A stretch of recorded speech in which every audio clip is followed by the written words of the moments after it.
అత్త అమెరికా వెళ్ళిపోయాక ఇంకా మా నాన్న విషయానికి వస్తే నాన్నకి పెళ్లి చేద్దామని ఎన్ని సంబంధాలు చూసినా కానీ ఒక్కరు కూడా పెళ్లినివ్వట్లేదు, ఎందుకంటే ఆస్తి లేదని. అలా పెళ్లి సంబంధాలు వెతుకుతూనే 5-6 ఇయర్స్ గడిచిపోయాయి. ఈ 5-6 ఇయర్స్ లో అందరూ కూడా మొహం మీదనే ఆస్తి కూడా లేదు కదా, రేపు నీకున్న జాబ్ కూడా పోతే మా పిల్లని ఏం పెట్టి చూసుకుంటావు అని మొహం మీదనే అడిగేవారంట.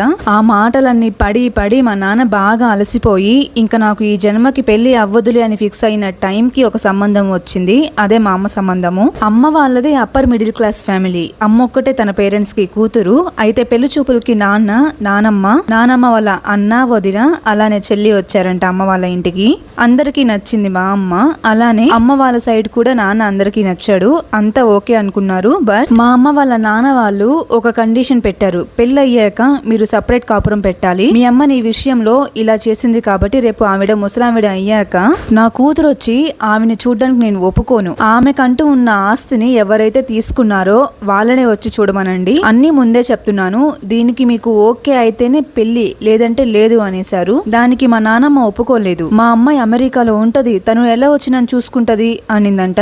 ఇంకా మా అమ్మ సైడ్ వాళ్ళేమో సరే మేము ఆలోచించుకొని చెప్తాము అన్నారు. ఇంకా పెళ్లి చూపులు అయిపోయాక ఇంటికి వచ్చాక మా నాన్నకి ఒకటే గొడవ.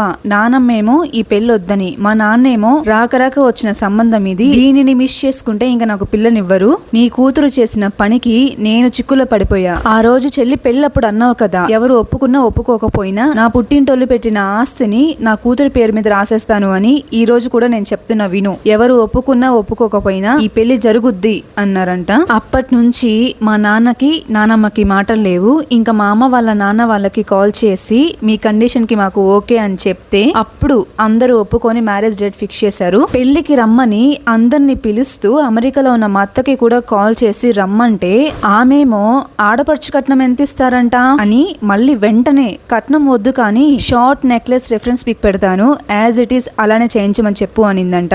ఆమె చేసిన దానికి, ఆమె అనిన మాటలకి బేసిక్ గా ఎవరికైనా కోపం వస్తుంది. మా నాన్నకి కోపం రావడంలో తప్పేం లేదు. అయినా మా నాన్న కోపం మొత్తాన్ని దిగమింగుకొని ఏమీ అనలేక సరే అని కాల్ కట్ చేసి మళ్ళీ వాళ్ళకి చెప్తే పెళ్లి ఎక్కడ క్యాన్సిల్ చేస్తారేమో అని తనకి కాబోయే వైఫ్ అంటే మా అమ్మకి కాల్ చేసి మా చెల్లి ఇలా అడిగింది, నేనే నా జాబ్ మనీతో చేయిస్తాను ఆ నెక్లెస్ ని, బట్ పెళ్లిలో మాత్రం మీ నాన్న వాళ్ళే ఇచ్చారు అని చెప్పండి అని చెప్తే మా అమ్మ మంచిది కాబట్టి అలా వద్దులే మేమే చేపిస్తాము అని వాళ్ళ నాన్నకి చెప్పి ఆడపడుచు కట్నం కింద నెక్లెస్ చేయించింది. కొన్ని డేస్ కి మ్యారేజ్ డే వచ్చింది. ఇంతకీ తన మదర్ పెళ్లికి ఒప్పుకున్నారా లేదా అనేది నెక్స్ట్ వీడియోలో చెప్తాను.